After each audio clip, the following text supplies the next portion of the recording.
thought you was 22, like at least 22, 25. Nah. Wait, so how long you been training people, man? Less than 7 months, something like that. And what got you into it? What got me into it? So I went to Link Academy right at the beginning of my junior year. Link Academy, it's got alums like Jordan Walsh. He plays for the Celtics. Julian Phillips, he on the Bulls. Cameron Carr, he plays at Baylor. Terrence Reed, he at UConn right now.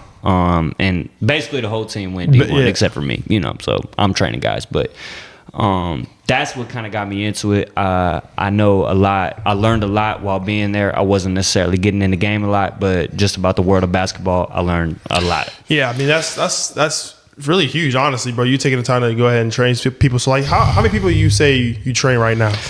Train right now? So I learned a lot about the training game when I started. The name of the game is keep your circle tight and train those guys. So I'm really only training like 3 or 4 guys right now, but I'm really focused on them getting to the next level. So just instead of training a bunch of guys at once and just trying to make money, I'm just trying to get 4 or 5 guys to the level that they want to get to. Is that a career that you want to get into, training and sports medicine, or like not just sports medicine, but like just training? Like, what does that look like for you? Not necessarily training. I'd much rather get into coaching. So for real? I want to coach What's guys. your ideal coaching job? I want to be a high major coach one day.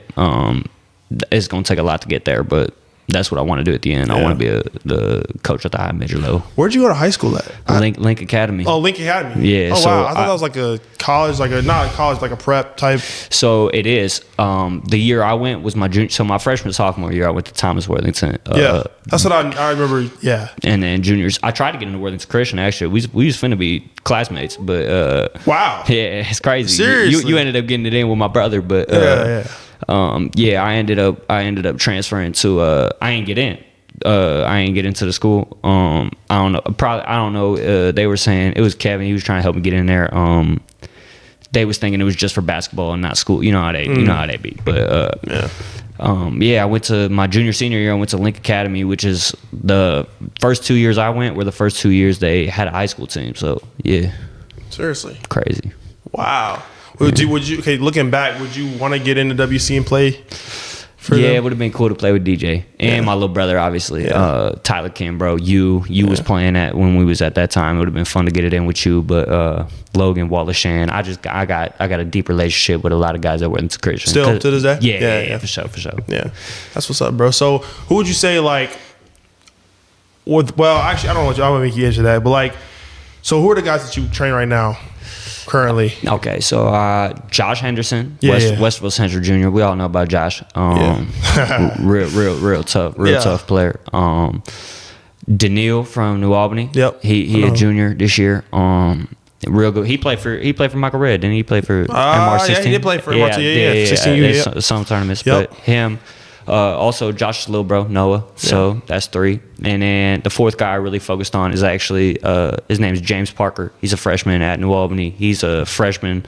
He's on the JV team right now. But so I try to get a guy that's like, he's already in college, a guy who's trying to get to college, and Daniil, trying to get a D1. And then Noah, my star eighth grader, and then a kid that I'm trying to make into something. So like those are the 4 I'm focused on. And what's the motive behind choosing who you want to work out with? Kind of like what I just said. I want a guy who's already at that level. Yeah. I want a guy who's trying to get to that level. I want a guy who's James. He's kind of far from that level, but he's aspiring to get there.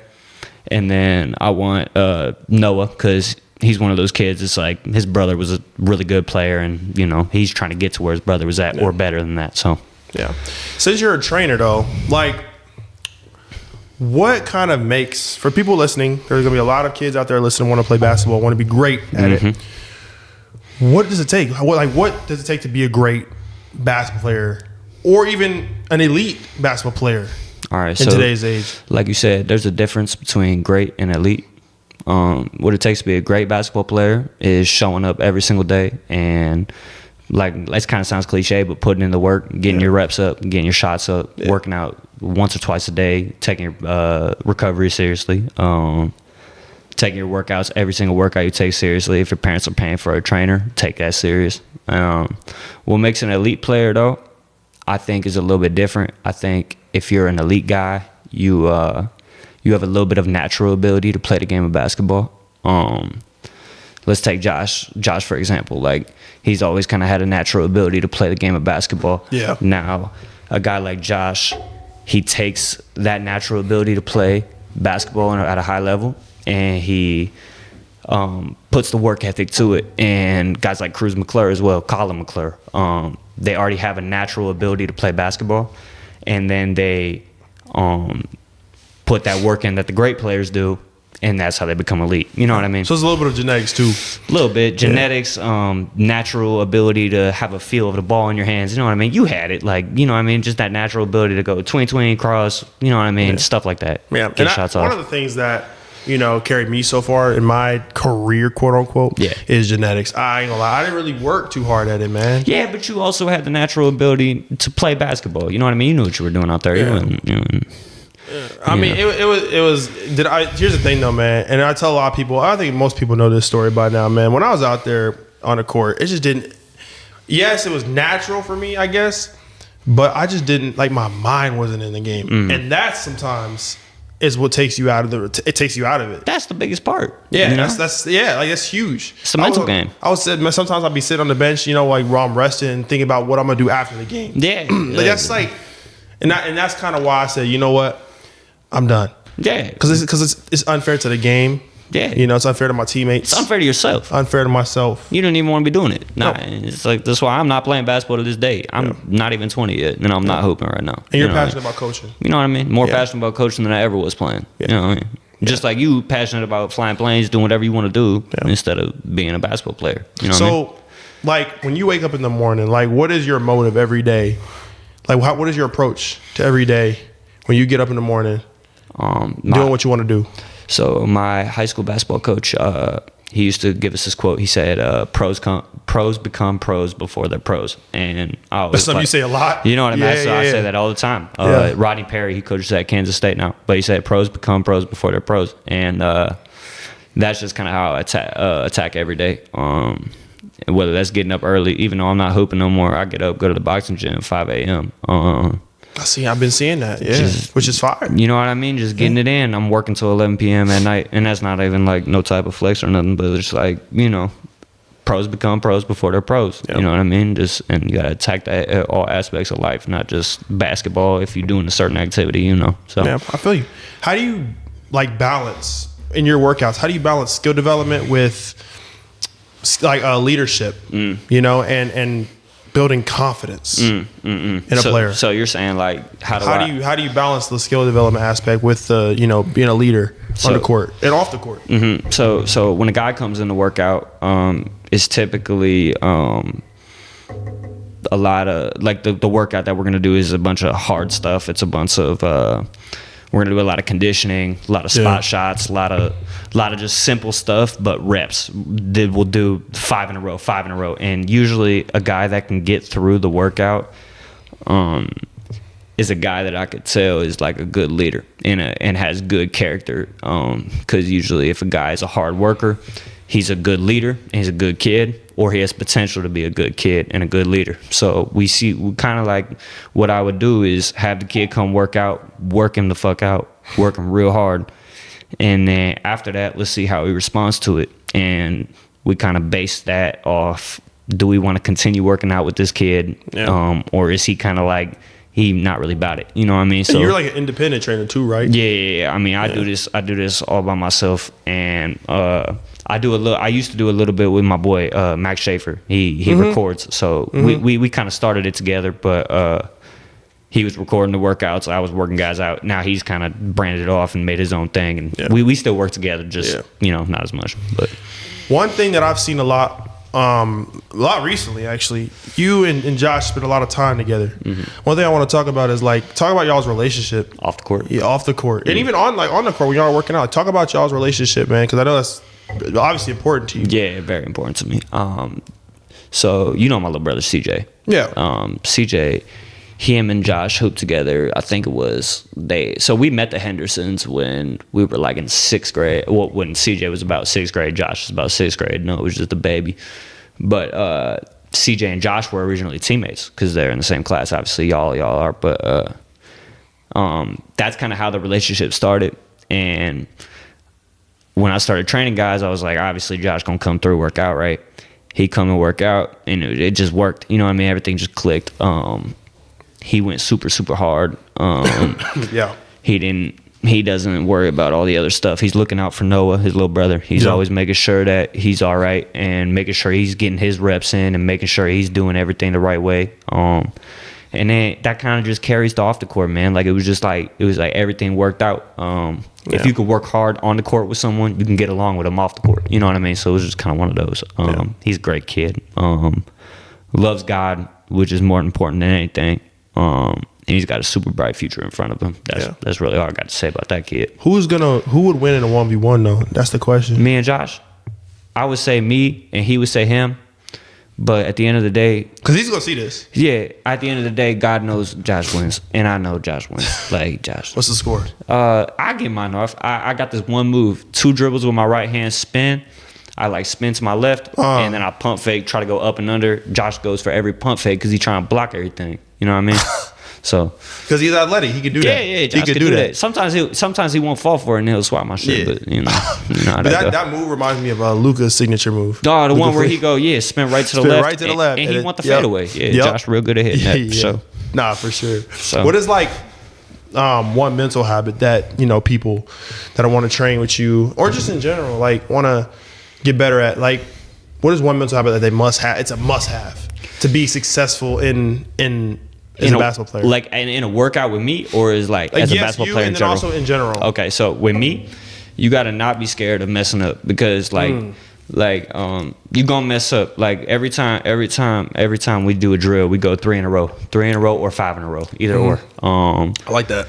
Yeah, just because like you know what I'm saying, we could be working on the same move the whole time. If you make 3 in a row, you got better. You know, it's obvious you got better. But some guys, they'll come in and they'll just start. One of my guys, I'll use an example because we close, but Adele, he goes to IMG. Yeah. Down in Florida? Yeah. He one of those guys that when he first started coming in, we gradually gotten better with this, but when he first started coming in, he would miss a couple shots and he would just get on him, so he on himself. And knowing that I'm rebounding hard from him, I'm whipping the ball right back to him, you know what I'm saying? Next shot. And he kind of just like on some, man, I can't make this 3rd in a row. I'm making 2 for 3 every time. Yeah. So I would say to be successful with me as a trainer, you got to not worry about that. You know what I mean? You're going to get it eventually. For sure. You know what I mean? We just going to get better. It's trench work. We're going to get here. We're going to work super hard and we're going to get better at the end of the day. Even if we only get through 2 or 3, 4 moves and to get buckets, we're going to get better. Yeah. To be successful on the court, not with me. I just think you got to be a dog. Like you just got to simply be a dog. Simple as that, man. Yeah, you just got to be a dog. Like hustle. Yeah, work hard and make shots. That's another thing, guys. Some guys they don't really think about. You could be a dog, work hard, make the right plays, but if you're not making shots and producing, I'm sorry to y'all. You're not gonna play. You know what I mean? Like if you're not at the end of the day, if you're not making plays and not producing, you're not gonna play. Yeah. Bottom line. Yeah. One of the things that I struggled with when I was playing was that perfection aspect. I'm always trying to be perfect. I'm always trying to make every single shot. Mm-hmm. If I bounce it off of my foot, I'm crashing out for real. It pissed me off when I messed up. Yeah. You know, and it bugged me, and it was like almost. That's actually unhealthy. Right. It's actually very unhealthy for me. Because it got to the point where I was like over every little thing, and it kind of was another thing that kind of like took me out the game. Is like every time I messed up or I lost, it was raps. You beating yourself up. Beat myself up. Yeah. So and it was my self confidence got trashed, and it was a domino effect. So that's real when you say not afraid to mess up. Don't be afraid to mess up because like that was one thing for me that was like if I messed up, I felt like public enemy number 1. Yeah. It was awful. And then I feel like it's especially different for you coming from you know what I'm saying. God. And think about who your dad is, like you know what I'm saying. Like it's I honestly I tell people this when I heard you stop playing basketball for the first time, I think CJ had told me, and I was just like, man, I didn't have no type of feeling like this is the wrong decision. You know what I'm saying? I was just like, man, I would have done this a minute ago. You know what I'm saying? Like, and I tried to come back too. But even then, I tried, and it was like, nope. Why would you though? You know what I'm saying? I already made the decision not to do it. Why would you? I agree with you 100%. And that's another thing that a lot of people don't talk about. Like, one thing that people don't discuss, especially people who are related to like great basketball players, great basketball players, even good basketball players. Nah, but like we gotta not good, great. Like, you know what I'm saying? I know what you're saying. So great basketball players, people like, so, a lot of, NBA players' sons, even daughters, I feel like they don't really want to play the game of basketball, but they feel that pressure to where if I don't play basketball, who am I? What am I doing? What am I doing and who am I? And that's something that I had to deal with when I first stopped playing my freshman year. And even after I stopped playing my sophomore year, it was like, what am I going to do? I don't know who I am outside of basketball. And a lot of people make that their identity. And that's a problem. Yeah, that's a big problem. It's a big problem. And it's like, how do we solve it? Be authentic.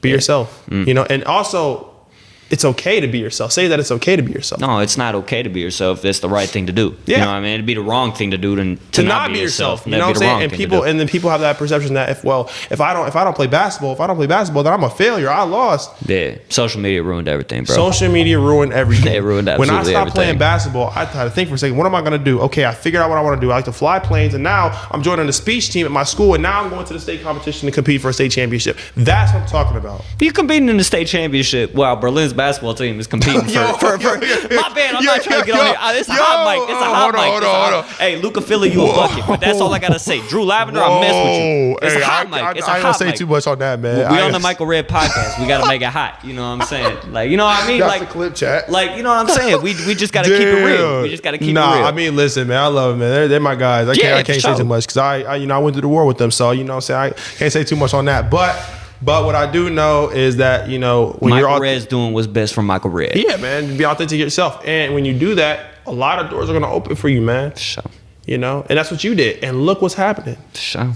And why is that? Because of God. Yeah. So talk about your relationship with God, man. How he's kind of led the way throughout all of this. Because I know it wasn't easy at times for you. A lot of time it wasn't easy. Yeah, at all. So yeah, man. Let's start here. So 2 years ago, I was going through some real dark depression stuff. We're not even gonna get into that, but that's where I kind of saw God in a more of like I need help. You know what I mean? So we're not supposed to come to God on some I need help. We need to come to God on some you are my Savior, you are my Lord and Savior. Thank right? you. So Gratitude, that's what I kind of had to learn the difference of. I kept going to God as I need you, right? Where it needs to be. So, I went to Chicago, right? Yeah, man. So when I went to Chicago, that's kind of when it became, I actually found my faith in God, right? So who I was with in Chicago, I kind of just learned, man, like I was in West Garfield Park, right? 67th and Costner Ave. Not a good area. Trenches. If you can imagine it. It's nothing I ever seen before. I ain't grow up there. I ain't know nothing about that. I grew up in Worthington. Don't know nothing about that. It's just kind of like what I learned there is I would go to church and I would see all these folks. They'd be sitting there crying, standing up, waving their arms, and grateful to God. They grateful. You know what I'm saying? And I was like, what are y'all grateful for? Y'all going home every day and there's not much to be grateful for. Y'all not living in the nicest areas ever. Y'all waking up to gun violence, drugs, all this, and they still had something to wake up for in the mornings and be super grateful for. So that kind of taught me a lot to be thankful for what the Lord has given me and not from what I don't have, So that kind of just put it all in perspective for me, for real. So that trip to Chicago changed everything. Man, it was like 7 months of just. You were there for 7 months? Yeah, 7 months, bro. Wake up. Wow. It was wake up, bro. It was wake up. It was just wake up. How long ago was that? When did I get back? You saying? Yeah. I got back right in the middle of December, so probably like December 14th. Wow. And then, so is that where you picked up boxing and all that? Yeah. So in Chicago, that's what those guys do. You would think it's a basketball hub, but it's really not. People love hooping down there, don't get me wrong, but a lot of guys like to box, and that's where I kind of found a community of guys who were all kind of broken and all kind of like, not broken, but you know what I'm saying? We're just put together differently.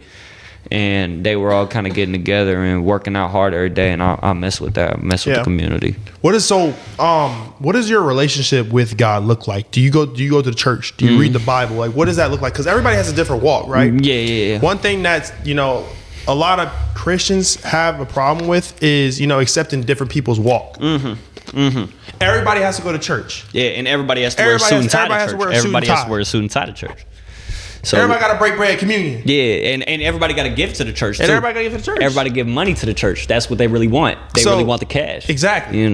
So that's my question to you is like, what does your walk look like? Okay, so when I was in Chicago, I went to Progressive Baptist Church. Shout out Charlie Puth. He's not Charlie Puth. Charlie Dates. I said Charlie Dates. He's a pastor at Progressive Baptist Church.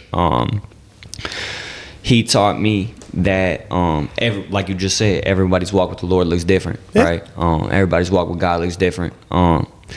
They was accepting guys in there. They would come into church with face tats. They was all GD, GDK, BD. They didn't care. Everybody who came to church there was accepted and loved, and it didn't matter if they was wearing a Nike Tech to church or they was wearing a suit and tie. You know what I'm saying? It was everybody was treated the same. So I think that's where I learned that everybody in this walk is on a different pace, and he was the one who taught me that. So that's where I'm at. I'm just at my walk with the Lord doesn't look look the same as yours. Your walk with the Lord doesn't look the same as CJ's. Yep. CJ's doesn't look the same as Josh. You know what I'm saying? All different. So I think it's just like at the end of the day, my walk is gonna look different than yours. Everybody's is just gonna look different. We're at different steps, same race. You know what I mean? And one thing that another problem that Christianity has specifically is it stems from a place of judgment, man. Man, what? Me and you are gonna have a good conversation today, man. My God, come man. on, man. I'm telling you. We're not just gonna talk about hoops on here, bro. Man, nah. It comes from a place of judgment, man. If you know what I'm saying? Like, if I say something to a traditional Christian, I'm not going to church. I'm not going to church today. Well, you're going to hell. You're condemned. You're done. You need to go to church. Yeah, you is, or you gonna get that. You gonna get that belt. You gonna get whatever. You know what I'm saying? Yeah, and what's also interesting is that people are gonna put verses in their bio and they claim that they're Christian, right? Another thing that happens, they claim that they're Christian, and then behind closed doors, what are they doing? I think everybody got some stuff they got going on behind closed doors, bro. Everything. Everybody do. Yeah. And it be the people that got that stuff in their bios that's like, you judging everybody else, but we can't judge you. But but there should be no judgment going on in the first place. You know what I mean? So it's just it's a messy race, bro. It's crazy. You 100% right on that. I'm glad you said that. So. Yeah. Do you go to church at all? Like to be honest, recently? All right. So I'm very big on everybody finding their church home, right? And I felt like I found mine in Chicago. Mm-hmm. Where am I at right now? Do your homework on me not being in Chicago. You know what I mean? I'm in Columbus, so I watch that online. So that's what's up, bro. I don't go to church, bro. I watch it online, and don't have to. Nah, you know what I mean? You don't have to. No, you know what I mean? So. And I sometimes have a hard time, reading the Bible. It's not because I have a hard time doing it. No, it's because it's boring or something. No, like sometimes you fail to commit sometimes to a day or not a day, but like an hour reading the Bible, So sometimes I just go a day without doing it, What would you rather do, Michael Red? Would you rather read your Bible for 10 minutes and get something out of it? Or would you rather read your Bible for 30 minutes and just be reading words? Know what I mean? No, I mean though, for real. Nah, seriously. Some days I be waking up reading my Bible for 30 minutes. I be reading that mug and I don't remember a word I read. What you read? You know what I mean? So, but sometimes all it takes is 2 verses, 5 minutes. Yeah. You be thinking about that mug all day. Feel me? Man.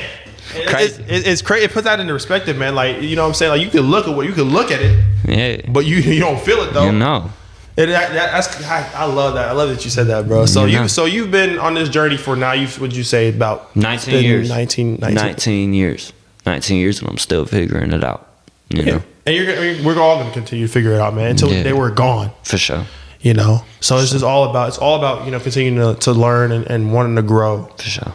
And have you ever some days just felt like, shit, this might be the end for me, bro. I don't know if I can do this no more. Like I might die. No, I'm just saying you just feel like giving up sometimes. Oh yeah, all the time, bro. I feel like people who live the life I do kind of feel that sometimes.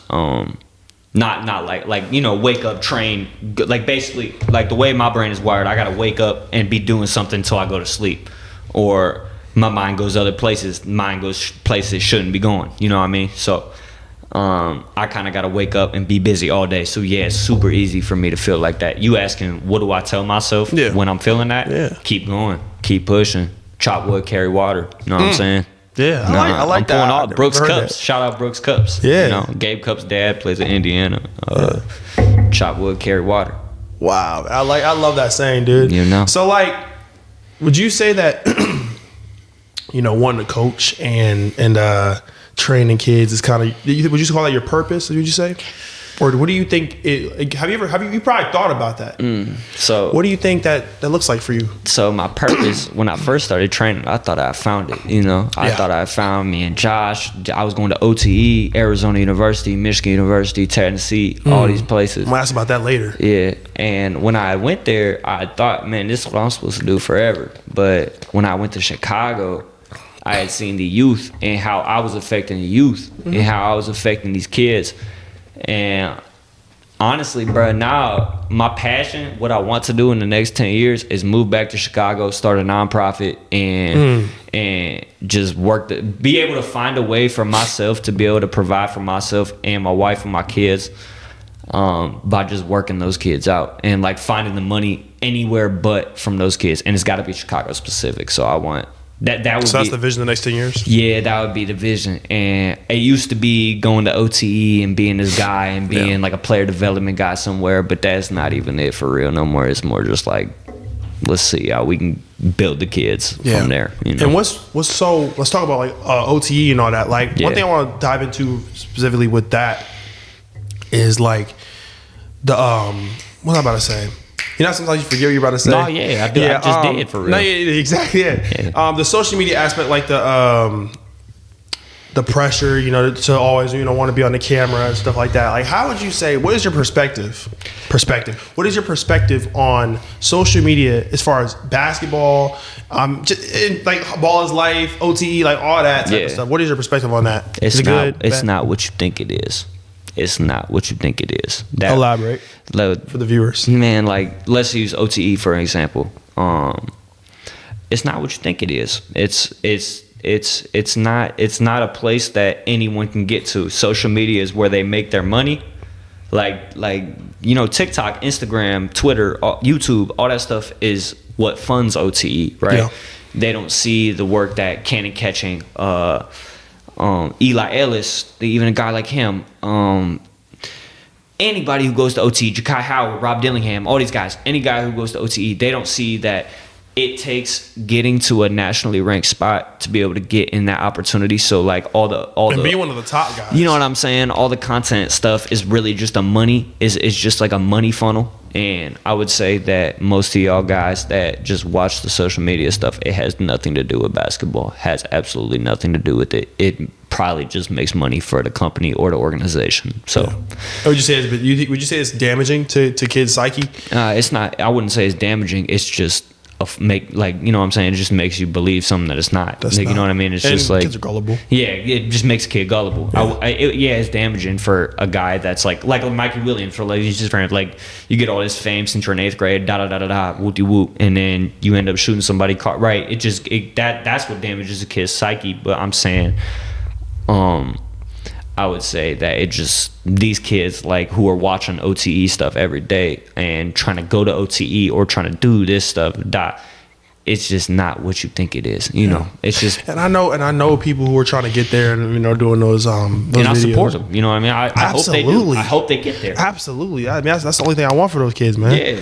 Yeah. One thing that I told somebody I know about that. I was like, man, because you don't have to be the best player, but they'll get you for just clicks.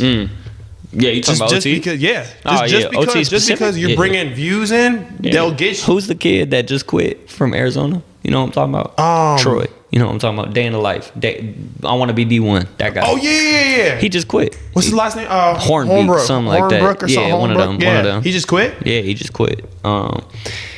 See what I'm saying now? Yeah, that's the same thing you said. That's exactly what we just talked about. He wasn't ready for it, and he probably wasn't. He knew he wasn't gonna go play, but then he actually went and did it, and didn't go play, and he didn't like it. You know what I mean? Like he probably should have known that he wasn't good enough to get there off basketball, so he tried to get off their social media. You're great. You're great. Keep going. I support you. Social media fooling folks, man. You can't be a 6.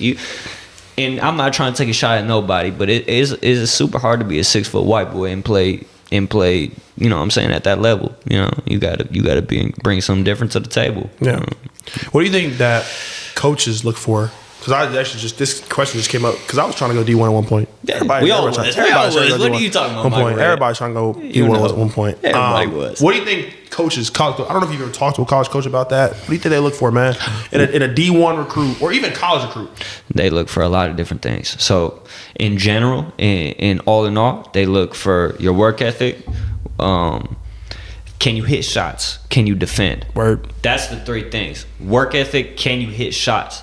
Big on can you hit shots? And can you defend? If you could do those 3 things, you a step ahead of everybody. But it's different for different guys. Like, they looking at a 6'1" point guard different than they looking at the 6'7" guy who can dribble and shoot. You know what I mean? Like, the 6'7" guy who can dribble, shoot, but maybe needs to work on his ability to rebound, defend, catching the ball. Like, that's a big thing in college. Like, are you able to catch lobs? How are your hands? Like, they look for different things in different guys. But if you in the range from 6'1" to 6'4", can you shoot? Can you defend? Or can you make shots? Can you defend? And do you make the right plays? That's the biggest 3. I'd say. One thing, Kellen, can you go upstairs and get some new batteries? It's in the near the garage. So you just gotta go straight. Appreciate it. The AA. I just need 2 of them. You're good. Just need 2 of them because this is about to die. Sorry. No, you good, bro. What do you think the state is though? State of basketball. I know we're talking about basketball again. The state of high school basketball in Columbus. What do you think about that? What is your thoughts on that? Like, where are we? Yeah, where are we? And also, what do you think about the media? Like how they do the media, how they run the media. There's a bunch. Bro, you got me doing some controversial questions because I got a controversial opinion on it. Yeah, I want people to listen to this. Let's talk about it. I need people to listen to this. Yeah. Columbus basketball is very, very, very, very behind where it needs to be. And I'm going to get some slaps on the wrist for saying that. It's behind. There wouldn't be guys leaving the area to go play in different places if it wasn't behind. And I think media plays the part of it. I agree. The media is part of the reason guys are leaving. Like, where is Cruz McClure? Wisconsin. Where is King Kendrick? Not around here. I heard he's in Northeast. Well, I don't know, man. Where are these guys? Like, where are these guys, not bro? Here. They not around here. Shoot. They not here. And I've been telling guys this. If Cruz McClure was here, things would look different. King Kendrick was here, things would look different. If Jerry Easter wasn't at my alma mater, things would look different. Like, you know what I mean? So it look different. And there's guys we didn't even mention that not here right now. Yeah. You know Adele's what I mean? another Adele, yeah. Adele couldn't. So you telling me Adele couldn't make his JV team at Hilliard and then went to IMG, started averaging 20. The same year he got cut from his, or not cut, but the same year he wasn't getting varsity minutes his sophomore year, he went to IMG. Similar situation to me. Started balling out there. So I think a lot of it has to do with coaches. But what was your question again? What was the original question? What do you think? What's the state of college or high school basketball? We're behind. I look at schools like I look at states, not schools. I look at states like the DMV. I look at states like Atlanta. Georgia. I look at states like Georgia. I look at states like Kansas. I look at states like Missouri, Texas. All these places, they are way, way, way ahead of where we are in terms of basketball. And I think a lot of it has to do with the media. And a lot of it has to do with high school coaches, and they need to retire and throw away the old era and let's adapt a new era. So, what is the solution that you would have to making Ohio basketball getting better? Let's cut down on the media. Let's work more on the player development. Let's work harder in the gym. Let's not worry about 270 Hoops posting in my game or Shea White Media coming to my game or Max Made It. Shout out Max Made It. That's my guy. And Shea White, and 270, all these guys. They're all cool dudes, and like they're all trying to do something good for the city. But I think it's the players that get more focused on who's coming to my game, who's recording, and then they get much less focused on let's produce, let's have a double, let's win. So when I was a freshman at WC, at WC when I was a freshman. This is actually it's me coming in incoming freshman. I was 8th grade, so I played in the summer league. You know, I don't know if it might just be me, but I feel like the people the seniors back then when I was a freshman and the juniors and the upperclassmen were better than now. Yeah, by a mile. So when did you graduate again? Oh, when would that? No, I'm saying when would that class have been that you graduated? 2020. No, it was 2021. Yeah. So Jalen Sullinger, Tatos Cook, Tyrese, Quincy, all of them. Sean was 2022, right? So I would agree with you on Derek James. Yeah, Winchester. I think there's a couple guys in your class that could fit into that category. Josh. I think Cruz, obviously. Yeah. And then there's guys that we're not going to mention that like we don't even know the top of our head. But I agree with you. I've always actually been saying that. Jaden Schultz. He's actually a grade younger, but but he would have fit. He probably would fit though. Jay Schultz is a good player for sure. But I definitely think that you got that on. That the competition back then, I don't know, it was just a little different. It hit a little different than it does now. It did, and I don't know what it is. Is it a toughness thing? I don't know if it's a skill thing. I think everybody was. I think it was a much more competitive like edge to get a D1 because of COVID. So like Sully was averaging like Jalen Sullinger. If you know, your dad knows who he is. He was averaging like 26 his senior year, bro. Like he dropped 34 on Sean Jones. Like or I think it was 38, something like that. He had a 40 piece on Gahanna. That's when Sean was like had the super team. You know what I mean? We beat him, and guys were just not getting as much love because it was harder to get offers. So guys were really trying to get it out the mud and get those, and it was more competitive. The MAC is just handing out offers left and right. Everybody, you get offer. Yeah. Everybody. No, but I'm saying though, the guys in 2021, 2022, they had more of a fight to get these O's. You know what I mean? Some guys just get them. You know what I mean? Like they offer a guy and it's just like, you offered him, whatever. This guy's going to Ohio State, whatever. And it's just like. Back then it was, and even though it was only 2 years ago, it was dumb hard to get an offer. If you got a MAC offer, especially you was cut. It was a lot better than this, bro. Everybody was getting an extra year, so like it was just different. You know what I mean? Yeah, it was a lot. I feel like it was a lot tougher back then. Damn, bro, and then maybe that's also because I'm a senior and I'm looking at other seniors and whatnot. Yeah, like you looking at it from the spot. Like I'm a sophomore, he a senior. He's 2 years older than you, so obviously when you see him in person, he's gonna look dumb better. You know what I mean? It's the same shit. Like, It's just. I was talking about that with Weekly actually over lunch. What was he talking about? Because it's probably a smart answer. No, he said the same thing you were saying. It's just, I think it was tougher back then. Yeah, you know, and I feel like Columbus in general, as far as talent wise, the last time I was really really good. Probably, honestly, it's been a long time. I can't even say. Probably, what would you say the last time Columbus was truly like really like that? Really like that. Everybody's getting, a lot of people are getting D1 offers. Jared Sullinger, Trey Burke. Yeah. When would you say though? Because I might be thinking too far back. I don't really. I was thinking farther back actually. Oh, who was you thinking? I was thinking 1990 because I hear a ton of stories. I was living in Beijing, China, before. I was born in Beijing, and then we lived there till 2000. Till we moved to Chicago, and then I wasn't even in Ohio till like 2014, 2015. So I wouldn't even know no history about back then for real. So I mean, because you had just a lot. If we're talking about the city specifically, back in 96, 95, something like that. We had I think there was like 4 or 5 of the top players in the state were in Columbus. Yeah. Columbus, especially in the city league. Yeah, it was a hooping city. Yeah, and now it's just like I feel like the talent it's gotten more spread out. Yeah, for sure. But I don't really see that. I don't think it's specifically better or where it needs to be. For how big the city is and how many kids are in the city, it's not where it needs to be at all. Yeah, but I would say who would you say is your top 5? Top 5 in the city right now. You got to give me a category: guards, 2s, 3s. You know what I'm saying?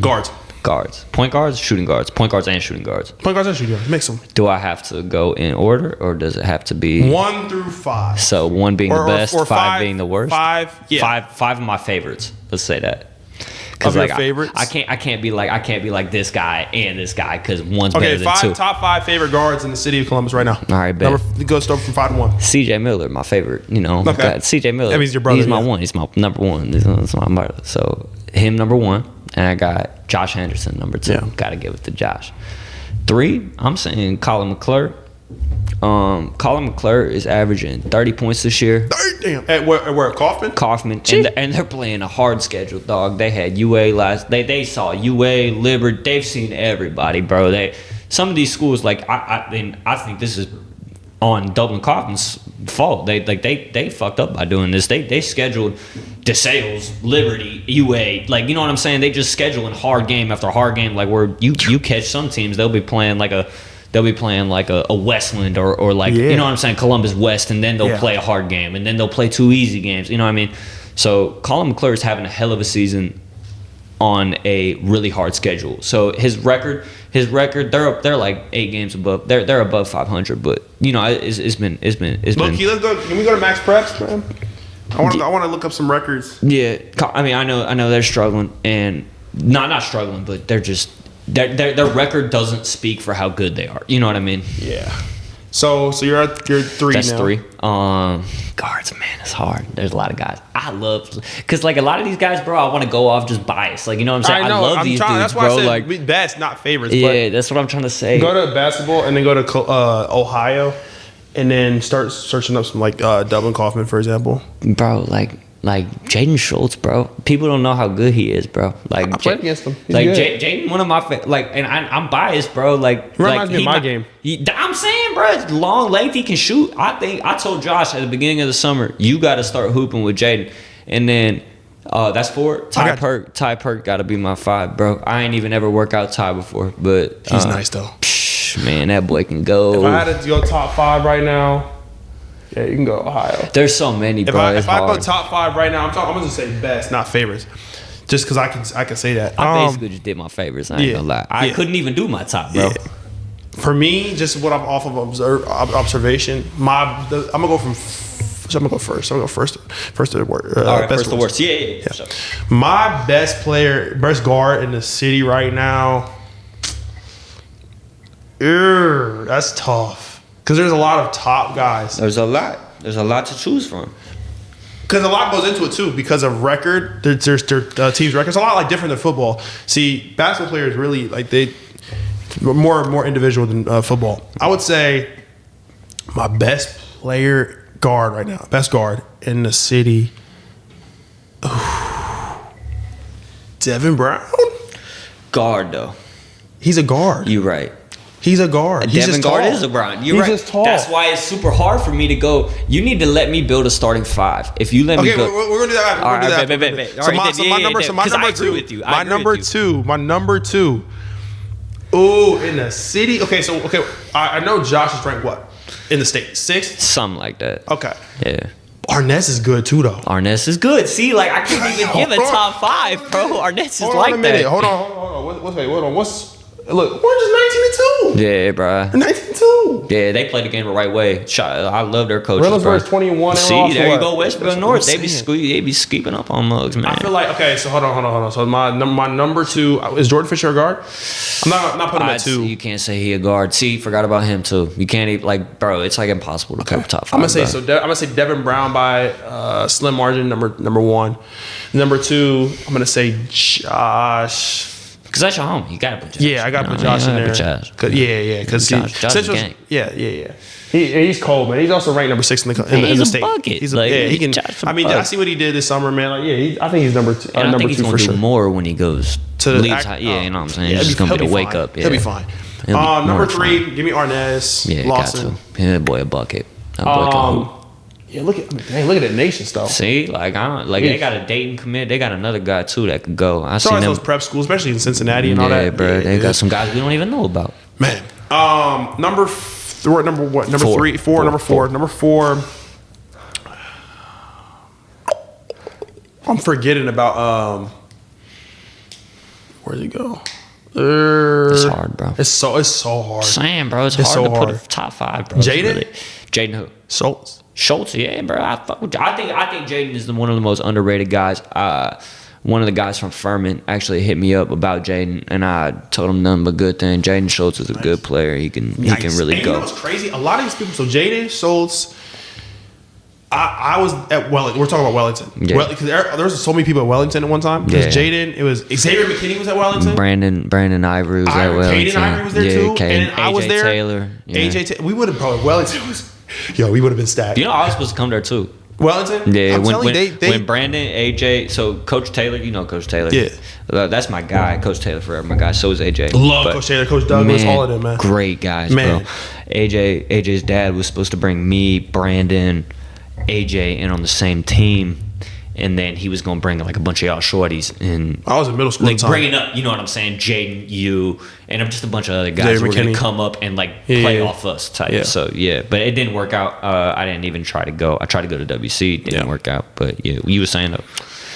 We would have been stacked. That's what I'm saying. My number, I know. My number 5 might be underrated. I'm going to say Jason Singleton, man.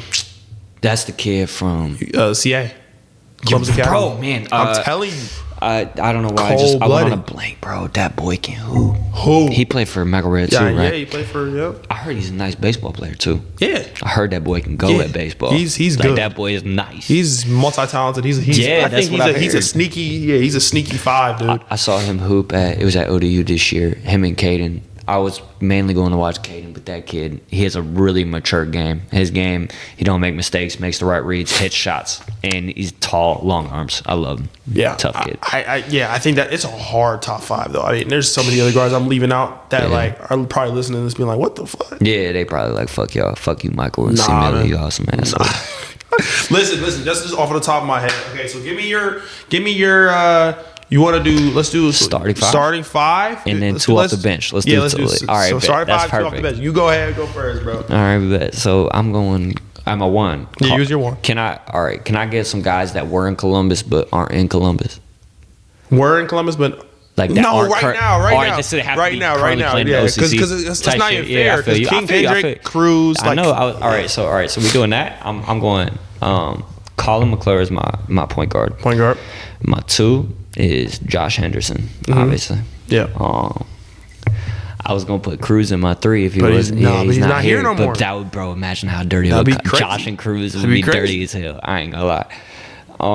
If you gonna take Cruz out, that small forward. Ooh. See, the way I would run my offense, the 2 and 3 would be interchangeable. So yeah, I would have Jordan be my 2. Just he's heights. Yeah. And then I'd have Devin Brown be my 4. Power forward, yeah. And then my 5 would be Tyler Crop, but my 4 and 5 would be irreplaceable. So it'd be the same shit. Can we pick the same players or no? What you mean? Can we pick the same players? So for me, can I pick the same players as you? Like 2. Oh, yeah. Okay, sure. Okay. So that would be my 5. My 2 coming off the bench. They're sleepers, though. So I would have PJ Knowles coming off my bench. Really? Bro, PJ Knowles can go. Okay. PJ Knowles can go. He can hustle. He gonna do what you need him to do. He gonna jump, shoot the ball. He gonna make shots. They're strict over there at DeSales, too. Yeah, and he plays hard as hell. To be honest, I think PJ could start on any team he plays on, just like, you know what I'm saying? Not this one. He's a typical point guard. Yeah, you know what I'm saying? He's a tough hooper. Yeah. And then my last guy I would have coming off the bench, he probably should be starting. Actually, he probably shouldn't be starting, but Nehemiah, what's his last name? McMorris? I just love him, bro. You think he should be on the bench? I just think he's a dog. Of an all-city team? What? I just think he's a dog. I think I'll put him on the team, and this is a hot mic, but I'll put him on over.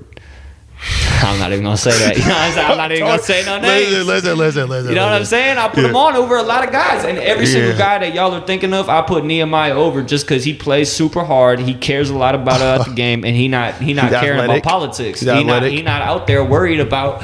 Oh, this guy got this. Oh, this guy here to watch me play. This guy recording me play. He just out there getting rebounds, dunking shit, and running the floor. That's why I'm gonna make mine more interesting and go against you. Try to go against you. All right, bet. Let's do so it. My team. Okay, listen. Listen, Coach Mike Red. That's what they call him. Mike Red Elite. Number one. My 1. Since your 1 is Colin McClure. Yup. My 1. I need somebody who can play defense. Shit, Singleton, man, he can go. Huh? Shit, I think Jason Singleton could be a good matchup. Shit. Ooh, I'm not trying to put words in Michael Red's mouth. Let him go. Oh, because he can play defense. I seen him how he played against Bexley. He can do a little bit of everything. Give me Jason Singleton at number 1. Yeah, give me my not one. Crazy to say. Give me one because he can play defense. He can score the ball. You know what I'm saying? He's a great player, especially for CA. They're undefeated. Like, that boy can go. That boy can fucking go. Come on. My 2. You got Josh and Devin on there. You got Jordan too. Got everybody. Golly. I got everybody. Hold on. My 2. I want a shooter because I got somebody who can play defense, really good defense. I need a shooter. I would have put Cruz at my 2, but that's what I'm saying, bro. Cruz will be tearing shit up right now in Columbus, bro. Cruz McClure be Arnaz. Oh yeah, Arnaz. That's what I'm saying. Arnaz. Yeah, that's a great matchup for Joshua. That's a great matchup for Joshua. Arnaz. My 3, my small forward, somebody who 6'5", 6'6". Give me. You know, I forgot to put. Oh, you know what? I'm gonna do this. My 1 is gonna be CJ Collins. CJ Collins, yeah, good pick.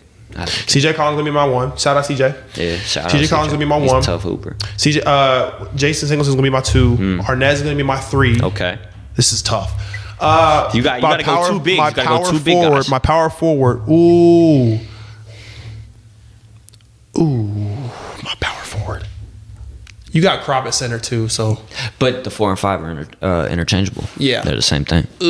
They not really even in the post for real. You got Crop at your 5. Who can go toe to toe with Crop, man? That's what I'm saying. You might have to put Tyler Crop up against Tyler Crop. I don't know if anybody. I don't think anybody is fucking with him in the city, or anybody. At the center position in Columbus. Nah, dude. I want to watch him and St. Ignatius kid, the kid who's going to Dayton. I think that would be a great matchup. I think they'd play great against each other. It'd be a fun game to watch. I think Tyler still busts his ass though. It's a hot mic. Probably. It's a hot mic. I ain't gonna lie. Shoot! Oh my God, my 4. You got 4 and 5, bro. And 6 and 7. And 6 and 7. Yeah. My 4. Need somebody who's tall. Yeah, you do. You kind of got 6'3" guys, but they all can fly. And CJ can shoot. Yeah, CJ can shoot the piss out of it. Shoot, man. I would have picked the dude from Marysville last year, but the big boy Ben Moore. Yeah, I would have picked him. He's hooping at Ashland this year. He gave Berlin 30. He's having a great season this year. Just all around the city. Yeah, bro, it's hard. I haven't kept track. Daniil. That's my guy. I train him a lot. I work him out a lot. I mean, who else could I? I'm trying to think. Daniil, man. Yeah. You know, you're forgetting who? Bowens from the Bird. You know what I'm talking about? I forgot everybody from instead of Daniil, I'll let you Daniil, but instead of Daniil, let me come off the bench. Yeah, no problem with that. Jordy Bowens, man. Jordy Bowens, he could fly. Yeah, he could defend. Give me Jordy. You gotta take him. Jordy. You might fuck me up with him. I ain't gonna lie. My four guys. It's pretty toe to toe. I ain't gonna lie. My center though, he might get 30. Crop might get 30. Huh. Oh wow, that's kind of a shot. Center, no, Crop might get 30. Oh, because he might score 30. Yeah, he might score 30. On who though? Who are you about to say? I don't know. Oh, I thought you were saying like he about to score 30 on whoever you about to say. I was like, damn. Listen. I'm not saying a dude who's up and coming that I really like. He goes to Liberty. Jeffrey Reynolds. I don't know. He's younger. Okay. I think he's a freshman or a sophomore. Shout out. He's 6'7", 6'8". Okay. He can fly. I seen him play against Berlin. Okay. Do I put him at my 5 though against Crop? So I'm saying Tyler Crop. Hey, this is backup. Might have a heyday. Bro, if Tyler Kilmeyer was still playing from South, I would have put because he's a tight end. I know that boy nice. Boy can hoop too. Shout out to Maury Hodges. That's my boy. Yeah, I love that boy. Yeah, I love him too. You said South. I had to say it. Yeah, I don't know if there's anybody. You have Nehemiah on your team, so I would have said him. But I'm gonna say, can Daniil? I don't know if he can guard Crop because it's too strong. We'll see. I mean, I think Daniil can guard anybody he puts his mind to. Give me Daniil. Yeah. Give me Daniil. That's a good take. 5. Now that's a good take. Crop. I don't know. Crop might. I don't know. Crop's a bucket. Crop's going to do what Crop does. I ain't gonna lie to you, man. Crop a bucket. My 2 off the bench. Give me Jaden Schultz. Do you have one? Do you have? No, I don't think so. But you can also say guys that I don't got. No, I don't want to do that because I want to compete. Yeah. Jaden Schultz. Love Jaden Schultz. That's my guy. and give me Favor from Pick North. McFadden. Need to see him Give me play in Favor. person. Bro, I've only seen highlights, but I love what I see. Give me Favor, man. He's actually like he's a true forward. Yeah, that's what they say. Yeah. They say he can really go too. I play with him. Like, yeah, I would give me him. Favor McFadden. Yeah. That's That's my starting 5 and my 2 reserves in yours. I think it's a good game. I don't know. That's a good game. I think it's going into And we double might see overtime. that. And we might see that at Battle for the City this year. Shit, I hope so. Shoot, that'd be crazy. That'll be what's up. That'll be dope as hell. Nah, for real. John, that's actually fire. So hold on. Let's look at some of these records over here though.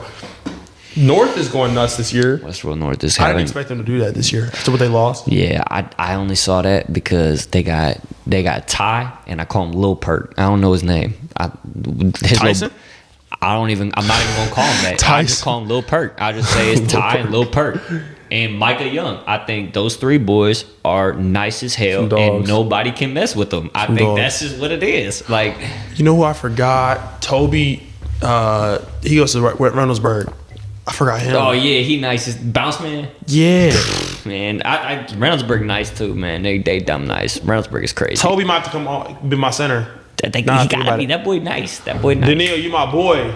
You played for MR22. Yeah, you got here though. But I Love you, gotta Daniil. put Toby at my 5 because he can get up and he's tall. You're tall too, but he can get up. It and makes more Daniil sense. can get up too though. Like it's hard. But it makes more sense for But it him to be makes a sense, 5 because 'cause but Toby is strong. Daniil more of a wing guy. You know what I mean? Toby is strong, Daniil though. trying to get it on the wing. Daniil, go, listen, break next it year, down. bro, you're gonna be definitely gonna be on my team Need for a sure. point guard, Daniil. For sure. You know. But man, so yeah, I feel like that's chill. But Reynoldsburg. So who did they lose to again? They lost to DeSales, PJ Knowles. PJ That's Knowles, right. man, PJ. I'm telling you, that's why I put him on my 6. That boy can go. He can go. He really can go. Yeah, that's tough. Yeah, he really can I go. don't know about some of these other schools. Liberty, I like Tyler Crop. I don't know much about Garfield Heights. Can you scroll down a little bit? My bad. Let's see other Columbus teams. I know some guys from Richmond Heights, Luton East. Yeah. I just Didn't TJ still there? yeah, Crumble. Yeah. I think so. Yeah, I ain't been paying too much attention. Who is that? Hayes is good this year. I did see Dorian plays once. I just forgot another center, Landon. Landon Vanderwalker Yeah. bucket. That's Oh what I'm my saying. God. It's super hard to make a top 5, Give me bro. Landon instead of Toby. See, like Give you me keep Landon. switching it Give up, me bro. Landon. Like, Give me yeah, Landon. you He is got definitely to. guarding Crop. He is definitely guarding And Crop. I think he's doing a good job. And he's at doing it a too, great you know? job. I Crop think might it's still gonna get 15, but Landon's I gonna think get his Landon gonna 15 get too. his too. You know So I'm what I'm saying? saying, Maybe he up can- to 2025. Both of Oh them, you know what I yeah. mean? They both Nah. can hoop. Yeah, I gotta go Landon. Landon's my 5. Landon's my 5. Oh yeah, this team. Oh yeah, my team. Like, woo. If you look at this top 25, though, how many teams do we have from Columbus? We got Pick North, keep going up. Pick North, Hayes.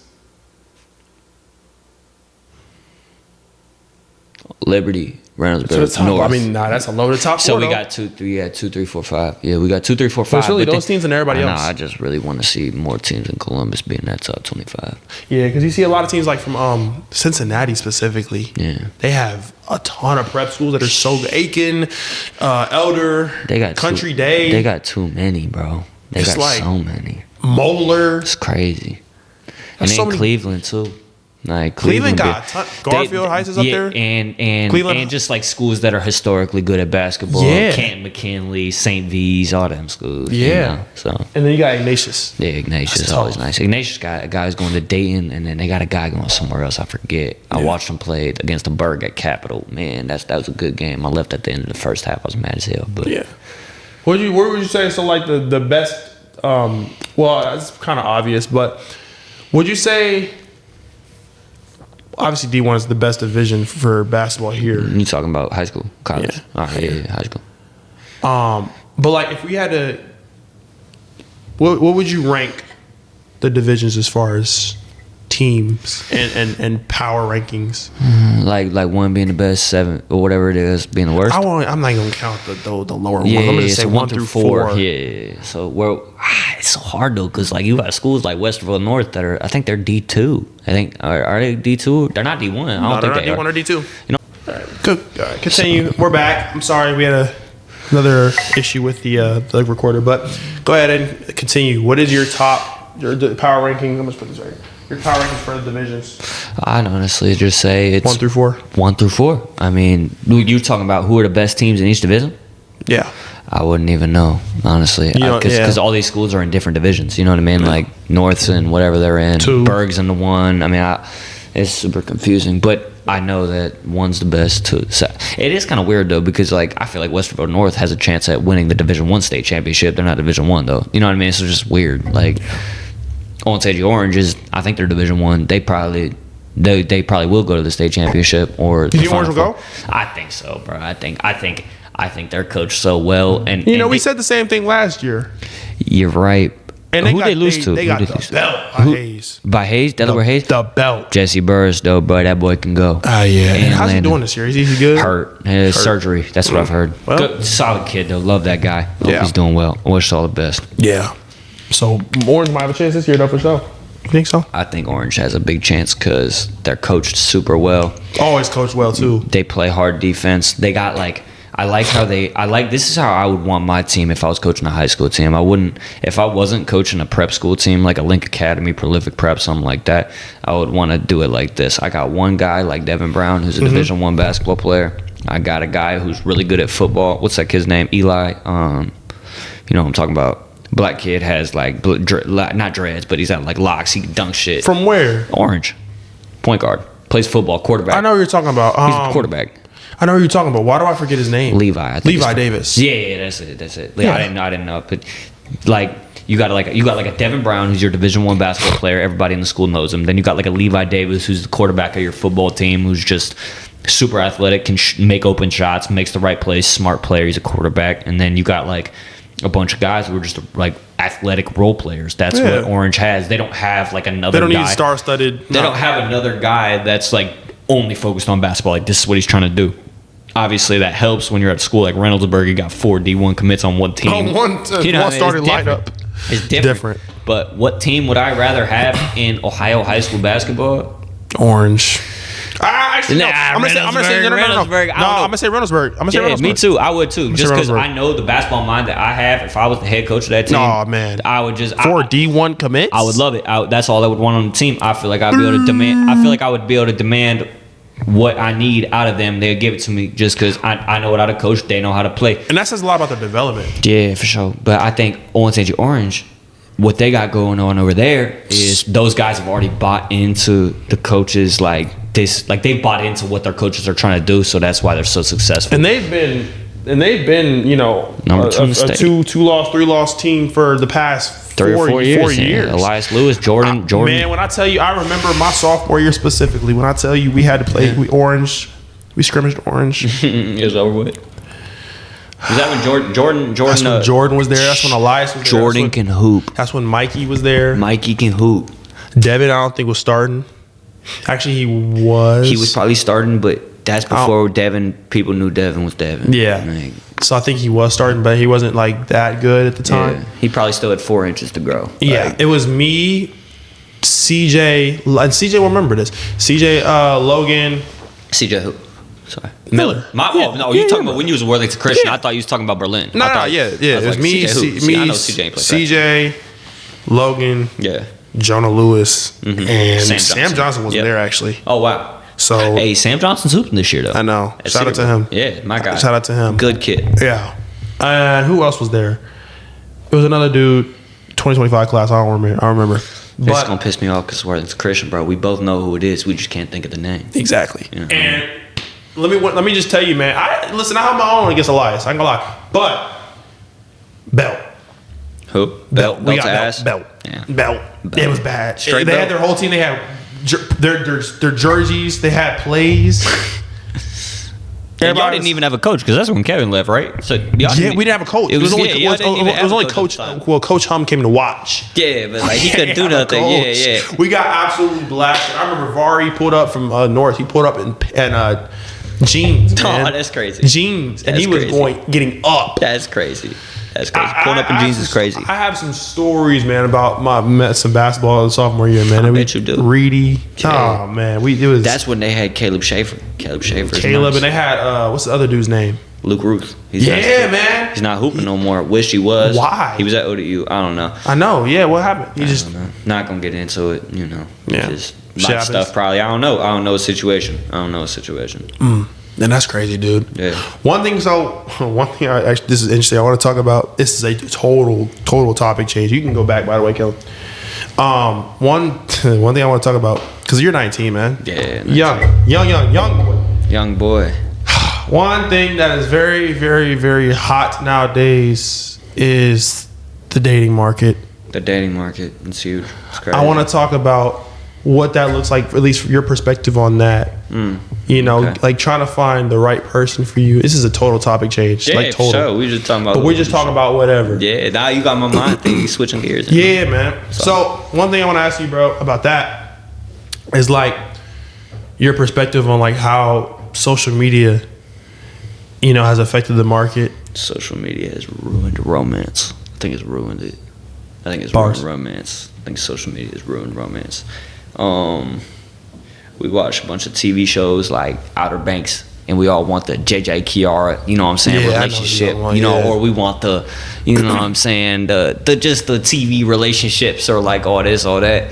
Bruh, having a girlfriend, if you're not in high school, so having a girlfriend or boyfriend in high school is kind of. What do you think about that? Because in high school, it's kind of just like on some like, bro, this is not serious. When you go to college, you probably gonna cheat on me, and when I go to college, I'm gonna cheat on you. Terrible, so that's so terrible. That's so real. That's so real. That is so terrible. If you're not in a God-centered relationship, that's what's gonna happen, because Shorty finna go to Tennessee University, where Brody finna go to Ohio State. And you know what I'm saying? They just gonna be doing their thing. And it's SEC school. You know what I mean? Like, yeah, it's just crazy. Like, yeah. But so that's why I think high school relationships, take it like a grain of salt, bro. Like, take it as like, I'm with this girl right now, but this probably not who I'm gonna marry, but it's gonna teach me how to treat a girl for when I'm married type. You know what I'm saying? So you shouldn't take it for granted and just be like, man, screw her. Like, she not doing nothing for me. But like, I think you just gotta take it as a grain of salt, because like, bro, you not finna be with her. And you know what I'm saying? High school. That's why they say high school sweethearts don't happen for real, because they really don't. It's rare, man. It's really rare. Now let me go here though. When you out of college, when you out of high school and you dating somebody, it's a business decision. You know what I'm saying? It's really just like, do you have the money to be able to have a girlfriend right now? Like, cause like, you taking a girl out, you're not gonna just have her pay for everything. You know what I'm saying? You gotta be able to have money, buy her stuff, do this, do that. If you living with your girl, you probably paying rent. Like, you're not trying to have her pay your rent, stuff like that. So like, I think it's just like being mature enough to date somebody outside of high school. Have you ever seen those? What you about to say? I just think so. Being in high school, you just gotta be like, like I said, take it as a grain of salt and be like, this is what it is right now. But like, realistically, when I go to college, this is what I'm finna be on. This is what she finna be on. Like, we finna be going our separate ways. Like, but then out of high school, it's just like, am I mature enough to be in an actual relationship? Because when you out of high school, bro, like, I know people just like date to date, but like, for me personally, I'm dating to marry somebody. So if I'm dating somebody, I'm actually taking you serious. Like, I'm not finna just like waste my time on and putting a label on it and spending money on you and like say we dating. Like, if we're not finna do that, you just finna one night stand type. You know what I'm saying? Like, and that's normal. Like, people do that. Like, you know what I mean? So I don't, but people do that. Like, what are some of your, like, for the people watching, for the ladies out there watching, what are some of your standards, man, when you looking for a girlfriend or you looking for somebody to date? Yeah. What are my standards? What are your standards? What are you looking for, man? What are you looking for? Qualifications? So I'm looking for a girl that doesn't go outside too much. So I'm a super extroverted person, right? I'm like super. Really? Yeah. I'm not extroverted, but like I'm a talker. Like, I'm a thing. Like I'm just I'm always kind of on go. You know what I mean? I'm always like, I can go from here to here to here to here. You know what I'm saying? Like I said, I'm up from 5 a.m. to 11 p.m., whatever it is. And I'm doing something throughout the time. Like, throughout every single hour of the day, I'm doing something. Mm-hmm. So for me, a qualification would be a girl that could kind of like calm me down a little bit. Like, you know what I mean? Like, my ideal situation would be like, I have a girl that can calm me down, and she's super chill, so I could kind of bring the fun out of her. You know what I mean? And it's just like, I don't want to be just like my girlfriend. Because like for me in my life, personalities clash. Just because like, if I'm super like da da da, the other person's like super da da da, then it's just gonna be like, you know what I mean? It's just not gonna work. But if it's like we're complete opposites, but we kind of enjoy the same things, that's kind of like a big thing for me. That's wholesome. Another big thing is you don't go outside too much, because what I've learned is what's outside. You know what's outside. I know what's outside. You know what I'm saying? You know what I'm saying? We popping bottles in clubs. I used to be on that, bro. It's nothing there though. Like, cause like, bro, if you go into the clubs, popping bottles, doing whatever you're doing, bro, the only reason you going is to hook up with girls, or you only going to hook up with dudes. Like, you know what I'm saying? Like, so like, let's just keep it a buck and be like, if we together, we'll go outside together, or we're not going outside type. You know what I mean? So. And take that as a grain of salt too. So I mean, you know, if I had a girlfriend, she want to go out with her girls on a B-day or whatever, it's whatever. But like, well, you're not the type of guy that's be like, no, don't go. I trust if I'm gonna get in a relationship with you, I trust you to do what you do, do what you say. So I'm not gonna get in a relationship with no girl that's I would even think is lying to me. I would have to be confident in her and trust her fully 1,000% before I would date her. I'd have to trust her 1,000% already, and she would have to prove. She wouldn't have to prove it to me, but like I would watch enough. Like, you know what I mean? I would be observant enough to know if I could trust her or not. I wouldn't have to like, you have to do this to, you know what I mean, show that I can trust you. You know what I mean? So, So would you say those are your main things? Those are the main two, and the third one is just like how you act around professionals. Like how do you carry yourself? Like just professionals. Yeah, I would just like, do you shake people's hand and look them in the eye when they're talking to you? That's a big thing for me. If you can do that, if you can like. Now, what's your type though? Black girls. I love black girls. I love black girls. Okay. Okay. I like white girl. I don't really have a preference, bro. But like, I prefer a black girl, to be honest. Okay. Is there a reason? No. It doesn't have anything to do with looks. It has more to do with like how much they care. And I don't know. I can see you being every experience I've had with a black girl is, and this has nothing to do with race, bro. It's absolutely nothing to do with it. Because people don't say that. They dead ass just be checking up on me a little bit more than the white girls do. They be like, how was your day? Are you okay? You know what I mean? Like, are you okay? They just hit a little different when it's just like, can you come over and do this for me? Can you do, like, it's just like every time I mess with Shorty over there, it's just like they actually care about what I got going on. That's so cool, like, you bro. know. Okay, I see you, bro. And I mean, but like I said, if I found a white girl who was just like that and I thought she was attractive, I liked her, I would go for that. Like, you know, I don't have a preference for real, but like that's what, you know what I'm saying? If I'm leaning towards a certain way, I'm over that way, you know. So. Yeah, you like the melanin, huh? Yeah, love it. It's amazing. You seem like the type of guy, actually. Yeah, so. Yeah, I mess with that. So. See, for me, I feel like when it comes to like qualities and stuff, because I was thinking about that as you were talking. You know, I have a set list. I feel like number one, a girl with daddy issues is a no. Like that's a nah, dude. Because I've had that happen a lot of times before. It's better than mommy issues. You know, He had a problem with mommy issues. Oh yeah, he definitely did. He's speaking from experience. Crazy. But I feel like it's more common to have daddy issues from girls. So it's like, man, that's a no. Yeah. And I you know, you can be as fine as whatever, but I'm saying that issues is a no go, because think about it, like, I feel like when girls have no dad. No, what role model you gonna look at? Yeah, you know what I'm saying? Or they have a bad relationship. Then that's same kind of with boys to girls. Same with boys without daddies too. Like, same thing. You know, the same shit. You know, you're gonna start acting up, and you have no father figure. Yeah, like your perception of men is different. Yeah, you're gonna tweak out. It's yeah. So I would say daddy issues. That's kind of been a new thing that I've added to the. He said new. We need to talk about this off camera game. Yeah, I ain't gonna lie. Nah, yeah, that's something that's a new thing. But well, it's kind of always been around, but like it's more. More new. Yeah. More fresh. Another thing, obviously, I think love God, you know, and love others too. I should have hit on that. No, yeah, it's cool. I already know it's an obvious thing. Yeah. But love God, you know, and love others is huge for me. You know what I'm saying? We don't got to go to church. We don't got to read the Bible. You know what I'm saying? All the time. But, you know, as far as we have to have a relationship that's centered in that. Yeah. That's just bottom line. And how is it centered in that? Well, we got to spend time with God when we're with each other. And however you do that, we do that. You know what I'm saying? There is no set way of doing it. Yeah, at all. That's like we were saying. Everybody's walk is different. So I'm going to say that. Yeah. and also respect others. You know, Big. don't have too much of an ego. Yeah, bro. Yo, they can't mess with me. Yeah. They can't mess with me. Yeah. This guy ugly. I'm offended that he. Yeah, Nah. that he even says something to me. No, You like know what that. I'm saying? It's I crazy. cannot have that. Yeah, it can't. No. So that is something that that's on my heart heavy for sure. I really definitely want somebody who loves God, love others people. Yeah.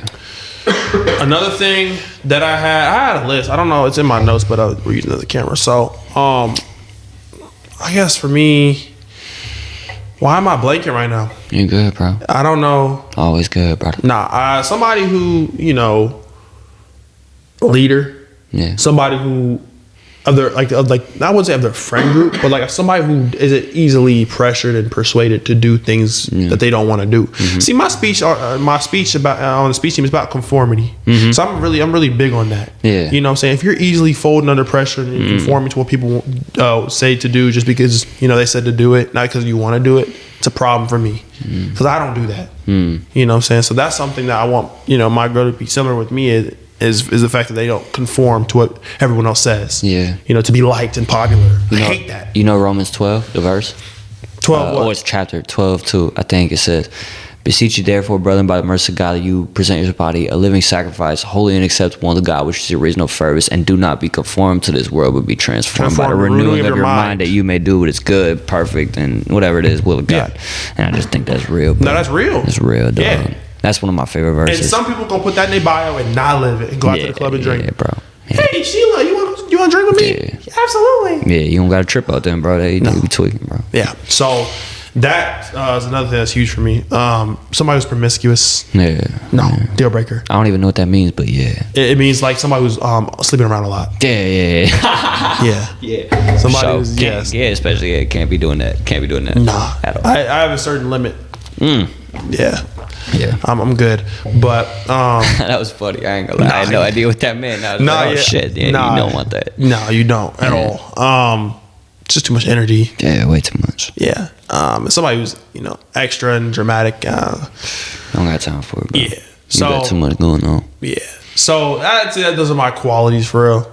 Yeah, that's a good qualities, gang. I think we molding out a pretty perfect girl right there. I ain't gonna lie. I mean, yeah. You know what I'm saying? So like, are you dating anybody right now? Or are you talking to somebody? Yeah, I'm trying. So Talk. Tell me, man. man, Tell me, bro. I can't. It's hard to go on podcast with it. Just I was in a relationship for a minute before I started training, and we broke it off good terms, great terms. Okay. Coming back to it, we're revisiting it right now. So Right now?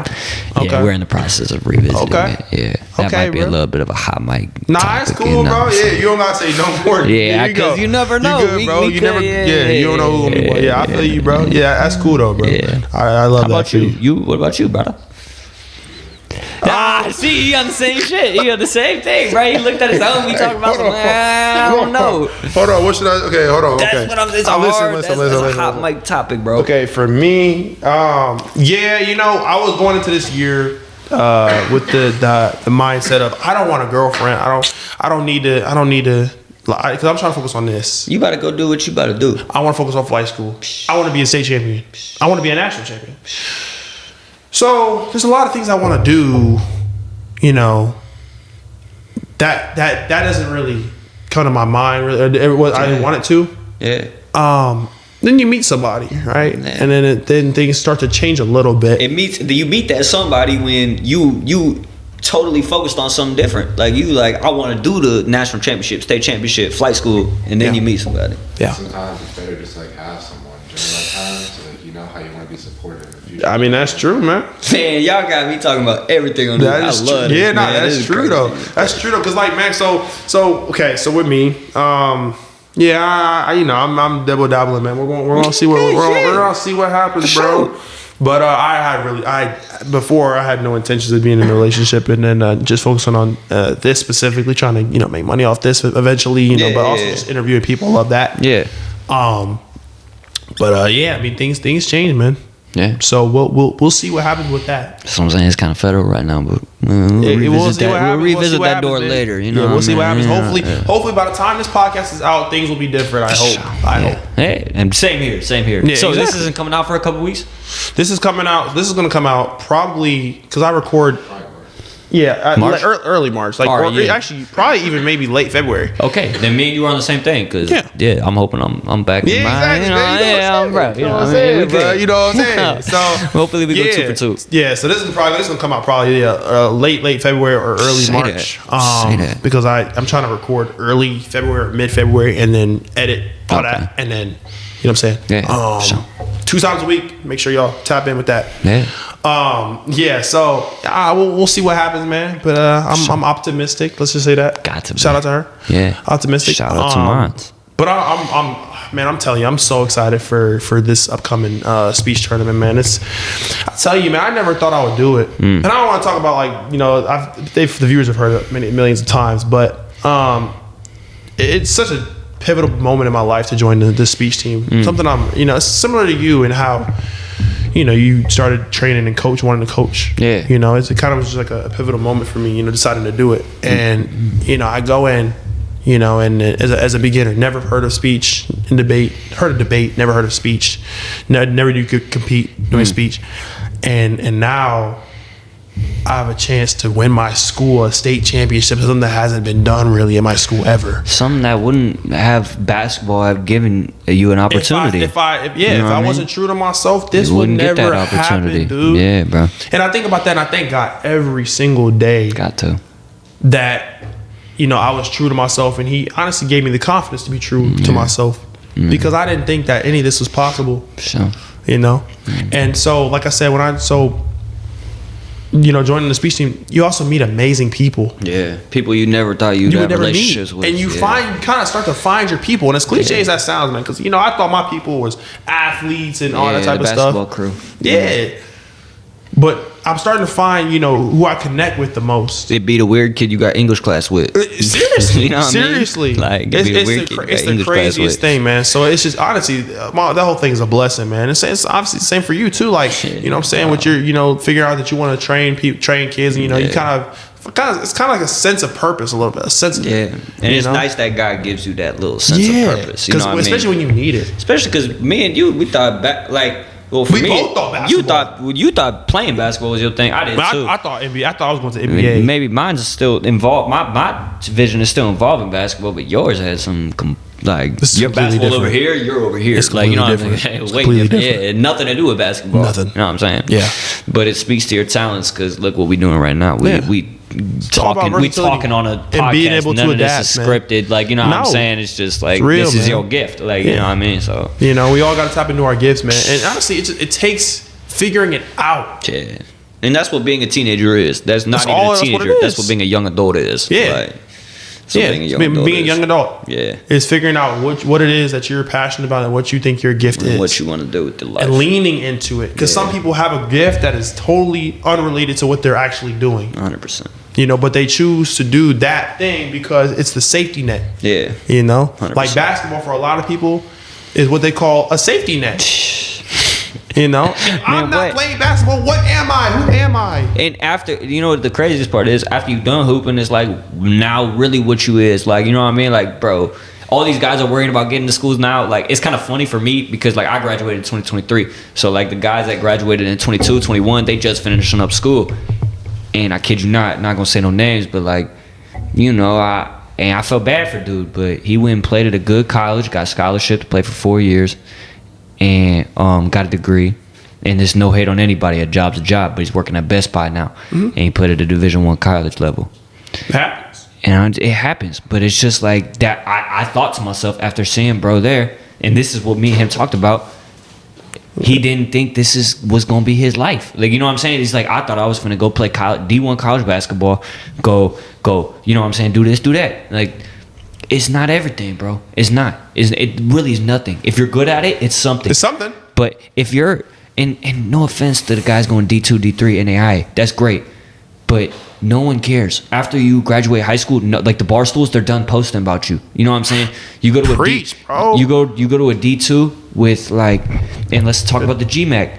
You guys know Cedarville, Ashland, Findlay, Thomas More, hella good schools. ODU in that conference, hella great schools. Incredible basketball players play there. Trey Baumgartner, all these guys playing these crazy D2s. Brandon Moffmer, Anthony Ruffalo, Collins going to play the D2 in the GMAC. Like, those guys, we never hear about them. Like, do you hear about any D2 guys around here? Do you ever? No, never heard. Nope. We'll hear about Junie though. We'll hear about like these guys that are playing at Jalen Salinger's, the guys that are playing at the D1 schools, because it means a little bit more. But when you go to these D2s, it's like it means something to yourself, but you really gotta love the game. Like, people don't care anymore. Now they care about the new freshman that's coming in, where he gonna go to college. Like, you know what I mean? It's just like you got to put it into perspective. This basketball shit means nothing. Yeah. Nothing big picture. And nothing. that's why I had to take the time to figure out what I wanted to do, because it's gonna end at some point, whether that's in the NBA or that's in college or even after high school. Yeah. And mine just so happened to end early, and you have to, but you gotta take the time to figure out what you want to do. Though there has to be a backup plan. There has to be something that you need to find. Like, maybe there's just, listen, there's other gifts out there than just being an athlete. Man, I think so. When I actually started boxing, that's when I kind of learned that. I'm like, man, what if someone try to attack my family? All I know how to do is dribble a basketball and shoot the ball. You know what I mean? And it's obviously that's stupid. That's just me being like, man, I wasn't D1, so I hate basketball. Like, you know what I mean? It's not that. But real talk though, like, it's like, what do you bring to the table outside of being able to put the ball through the hoop? What are you as a person? And that's why I appreciate kids like Josh. And because, bro, if you take basketball away from him, he's still a great kid. He's still a good, productive member in his community. He's a leader. He's a good-looking kid who's going to be looking out for people who aren't, like, maybe doing what he's doing. You know what I mean? So I just think you got to bring something more to the table than you're just good at basketball. Yeah. And that's shit, it doesn't mean shit. It doesn't mean nothing. Where, public speaking and speech is important.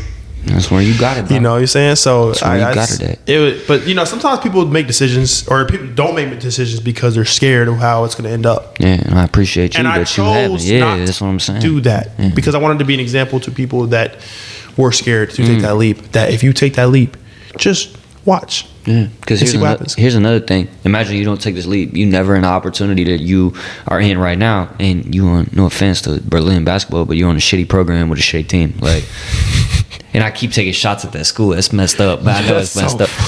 So messed up, bro. I'm sorry, bro, but I'm just saying. Like, look at where you're at right now. Where would you be if you were still trying to chase a basketball dream that you didn't even care about? Like, it's a dead dream that you don't even. It's a dead dream once you don't believe in it no more. Once you were like, I'm not trying to hoop no more, which is a good decision for you, and you trying to do what you're doing and pursue what you're actually good at. What are we doing? Yeah. Chasing the basketball thing. What are we doing? Yeah. One thing that's huge as well is when we talk about expectations. For me, for example, basketball. Yeah. Because of who I was related to, I was expected to be a great basketball player. Yeah, I couldn't even imagine, bro. I was expected every single practice, every single day, every single game, every single team I was on. I was expected to change the team and be great. And it wasn't even from Pops. It was from other people. It's from other people. That's what I say. Your dad didn't care if you hooped or not. No. Like, yeah. But the thing about it, I look at this two ways. One, also, it's number one, it's a fortunate position to be in. Yeah. For sure. Because, I mean, he's great. Yeah, look at the opportunity. Yeah, it's expectation there. Yeah, I've always been interested in your take on this too. So you keep going. But yeah, so when people expected me to be great, it was like, okay, people know who I am. That's great. So I'm relevant, and that's great. But on the flip side, it sucked. Yeah. Because what if I had a bad game? Really sucked, yeah. What if I made a mistake? Man, the world turns against you faster than it ever would. Yeah, bro. And then you left by yourself. Yeah, all by yourself. Yeah. Having to figure it out. Yeah. I remember vividly, man, AAU season 2023. Who was you running with? Ohio United. Okay. Yeah. It was Adidas Gold team. Yeah. And that's when I was still trying to play basketball. Wasn't that like PJ and Cruz on that team too? No, it was me, Cruz. Was Dom on that team? Dom. Yeah, Dom's my guy. Shout out Dom Theodore. Yes, I love Dom. That's his last name. Theodore. My guy, bro. Love Favorite Dom. kid I work out. Love One Dom. of the top 5. Aaron Foster. We had a bunch of different kids on the team, man. That were all great. Ferez, Nick, I forget his last name, Nicholas or something like that. you know, and I made the announcement that I wasn't going to play anymore 3 weeks before, or we had 3 more tournaments after I did that, and I sat the whole time. You was with the team still, but you just wasn't playing. I literally traveled to Texas, traveled to North Carolina, or wherever we went to, South Carolina. Did not play a lick unless it was garbage time, and it wasn't because I wasn't good, because I was playing earlier in the season a lot. I was about to say, you know what I'm saying? No, it wasn't that. It was because I made that announcement and I wasn't fully committed to it. My mind was already made up. The coach wasn't going to put you in. No, and that's fair. That's 100% I was about to say, fair. did you even have a problem with that? Like, you didn't even get here's the thing. It was 100% fair because, yes, I would be doing a disservice to my team and to the coach. And I don't want to do that anyway. Yeah. But I'm also honoring my word by staying committed to the team. Because a lot of people have a problem with commitment. Yeah. If I'm done, I'm done. I'm quitting. Yeah. That's what some people do. Yeah. Not me. Yeah. If you're done with basketball but you are committed to a team, you rocking out with the motherfuckers that you started with. Rock on the team. Yeah, for sure. Bottom line. Yeah, for sure. Was it hard? It was one of the hardest times of my life. Sure. Because you were sitting, parents asking questions, coaches asking questions. And it was like, what do I even say? What do I even say? Yeah. And so, there are a lot of tears, man. It was hard. And it's even talking about this on the podcast, man. It's like, man, it brings back a lot of memories, man. It was hard. But then after the season was over, that's when I started to dig deep. What is it that I really want to do? Yeah. I get an internship, I'm saying, at a company that, focuses on aviation, and charter management. Yeah. And I started doing that, and I shadow people there. Yeah, stuff you actually want to do. Stuff you actually want to do, and it create opportunities. Right? So, but where I'm going with this, as far as expectations, now with speech. Yeah. I'm doing really great in speech. Now the expectation is now you got a place. Yeah. Now you gotta place top 6. Now you gotta get a certificate. Goals. Yeah. Things you want to accomplish. And so my whole point about this is that I feel like I look at it from a more positive perspective that pressure is a privilege. Like CJ Stroud said. That's a good one. You dropping dimes too. No, CJ Stroud said that one. I ain't gonna lie. But I know, but you said it. But yeah. So pressure is a privilege, man. Yeah. That's a good one. It's hard. It's hard to sometimes to have expectations of being great at everything. Pressure bust at pipes, all times. Man. Pressure bust pipes. Yeah. But the thing about it, when you think about it from a positive perspective, it's like, man, there are guys out there right now who are not expected to do jack shit. Nothing. Oh, he's just a bum. He not really that serious for. He not that guy. Yeah. So I'm not really expecting him to do nothing. If he joins speech, I'm not really expecting him. I was literally expected to go to States as a first year. Yeah, bro. And it's something that you never were like, oh, I'm gonna just do this shit and then just go crazy at it. You know what I'm saying? You were just like, I'm gonna try something. You went crazy new. at that shit, bro. Try something new, and then look what happens, right? Bro. So I bring that speech example in because it's like and whatever I do, whether it's speech, whether it's flying planes, the expectation is to always be great at it. And what I've learned through that in AAU is that is a privilege, man. Yeah. It just shows that you got some stuff that you're good at. Yeah. People are gonna be watching you. And do you feel like that for you sometimes, where you feel like you have expectations to be great at something? Yeah, at anything, and that's not necessarily because I feel like me and you are different. You kind of have that like outside appearance of like, this is who my father is. I have to live up to. I'm sure you don't feel like that right now, but I'm sure in the past you felt like I have to live in the basketball world. I have to live up to a certain something. Yeah. You know what I mean? It's something. Because if you don't, then what? You're a failure. Yeah, obviously, but like you know what I mean? Like that's the mindset. But for me, it was always more of like I gotta be someone like your pops or like someone big to accomplish it to myself, not to anyone else. Not because anybody else is looking at me being like, you're not shit, you're not this. But I kind of want to be that just so like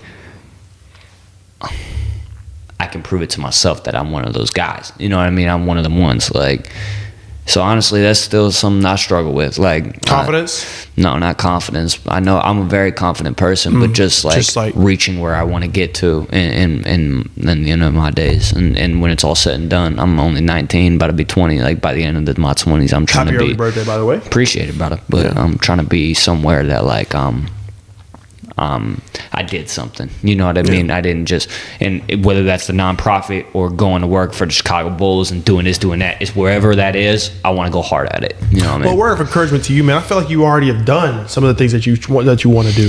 Yeah. But I feel like no, because think about it. You training these kids, you're impacting their lives. For sure. You're pouring in positivity. Sure. You know what I'm saying? Knowledge. Yeah, for sure. That's huge. Yeah, but I'd also say these kids have taught me more about basketball. Well, no, not more about basketball because I'm trying to teach them, but they've taught me more than I've showed them in anything. I've showed them how to do some basketball drills. Let's call him McClure, bro. That's like, he kind of like, I ain't gonna lie, that dude low key, he low key changed my life, gang. He kind of put a perspective on stuff and was like, yo, he really helped me out in some stuff. You know what I mean? Some situations that I was in. So shout out to him. He and Josh too, Noah. Like they honestly, I've learned way more about myself and about how to be a good person through this. Like I haven't taught these kids nothing. I've just been there and worked hard with them, and then that's cool. But like, and it's just like, bro, very modest, very humble. Nah, not even though, because like I know that sounds real, it sounds corny though, because like, you know, those guys will just be like, yo, like, man, screw what I've done. Like, it's all on the kids. But like, dead ass, bro. Like, I was messed up when I was training some of these kids. Like, I was like down bad, fucked up when I was like first time I worked out Josh. I didn't have $5 of gas in my car. My Eli was on. I barely made it to the church that day to train. You know, we train at church. Like, Josh shows up, puts hella effort into the workout, talks to me about my personal life, introduces me to his family, stuff like that. You know what I'm saying? It's just like, I learned more about myself, and just these kids have helped me way more than I've helped them. Like, I haven't really done nothing for real other than just give an hour basketball workout. That's all it is. I think you've done more than that, man. But yeah. I understand where you're coming from, though, man. Yeah, like, I really do. I love that you said that, man. So, like, would you say that, you know, well, you kind of just answered this, but like, obviously being a trainer, you know, and wanting to be a coach one day, that's kind of taught you a lot more about yourself. You know, and what have I specifically learned about myself? What have you? That was about to get there. What do you specifically learn? What have you specifically learned? Do you think? Is it a character thing? Is it like?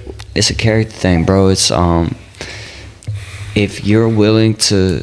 So the way I did training was just, I'm gonna show up and I'm gonna give, even if I'm not necessarily knowing what I'm talking about basketball wise. I'm gonna sit there and guard the kid for an hour, and I'm gonna work hard with him. And if you do that, it starts to develop this relationship that y'all got between each other, and it's like, you learn a lot about yourself, like we said. So what have I learned specifically? I've learned that if you are able to come as a group of people, so like, let's say me, Josh, Cruz, and Jaden Schultz and CJ all work out. If that group is able to come in every single day and work together and work with me and work hard, you're gonna have a good relationship off the court. So if you're able to work hard in anything, on the court or in the speech, in wherever y'all practice y'all speeches or anything, if you're all able to work hard, that's what those bonds are. That's where it's bond. Like, I'm not creating a bond with a guy I'm just going to smoke weed with, you know what I'm saying, or I'm going to go to the bars with on the weekends. Like, there is no bond. That's just like, hey, can you be my guy that I call when I'm fucked up? I'm trying to be like, yo, you want to go to the bar? I have nothing to do tonight. Or I'm trying to go smoke. Like, you trying to go smoke.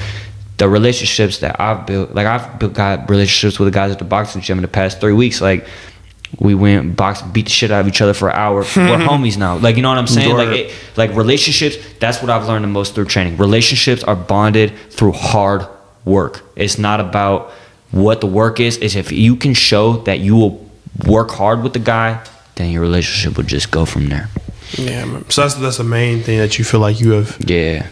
If you want to build a relationship with someone, you got to work hard with them, and then it'll take off from there. And that's how it works in every single circumstance. And I can attest to that, man. You know what I'm saying? Like, when one thing that I appreciate my team for is when I first walked into the Overlook. You know what the Overlook is, Kellen? What is the Overlook? It's the Overlook. It's in our school. Okay. It's like the meeting kind of place. Say. So when you go to Berlin too? Yes, he does. When I first walked into Overlook for speech practice, my first speech practice, I thought I was going to get a lot of odd looks, a lot of odd stares, a lot of looks of judgment. You just transferred from. No. This is I've already been for a year. Oh, okay. But I didn't know any of these guys. You know, this is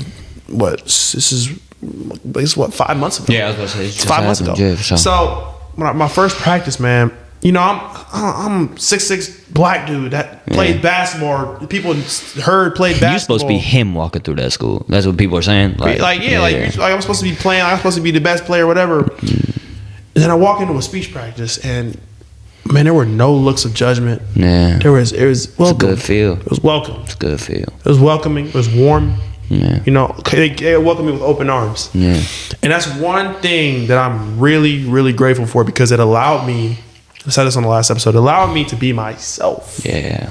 I didn't have to be, you know, like I don't have to put up a facade. You don't have to be a hooper, bro. No. You don't want to be a hooper. I don't want to be a hooper I either. didn't have to be a nonchalant. You know? Nah. Yeah. They allowed me to be myself. And they helped me, you know, more ways than I can even imagine, man. And those are your brothers for life and sisters for life. Yeah. You know, I say to a lot of people, they make my life right now worth living, man. Yeah. Because I'm gonna come back next year and help with the speech team. Got to. You're going to have some stuff to offer. Yeah. You're going to the state championship. So that's what I'm saying. So I love those guys, and it's taught me a lot about relationships too, man. It's so fulfilling when you're around, you know, just a group of authentic people who are just nothing but themselves. Because that's all speech is just being yourself. Yeah, that's all it is. Some people drop into character, you know what I'm saying, but it's all about being yourself and being authentic. And that's what I love about it. You know, so again, about relationships, that's kind of what it's taught me a lot. That's why I can attest to it. Because it's, you know, it's real, man. I just think it's super cool that you have really kind of stepped out of your comfort zone. 'Cause, bro, Man. bro, I can't only imagine how it would be being like your dad was part of the dream team, whatever, whoopty whoop. Like your dad has done a lot of cool things in the basketball world, and for you to want to do something that has nothing to do with hooping and everything to do with not hooping, you know what I'm saying? Like it has nothing to do with basketball. I mean, the approach really with that is he can do great things. Yeah. But so can I. Man, what? That's fucking gold, dog. Shit. God, So can I. Shit. Fuck. But like, Now, dude, these decisions, now sometimes people make decisions, like sometimes, well, like I said, sometimes people don't make decisions just that was based a good off one, of, Michael Red. I like that one. just based off of them being scared of the outcome. Yeah.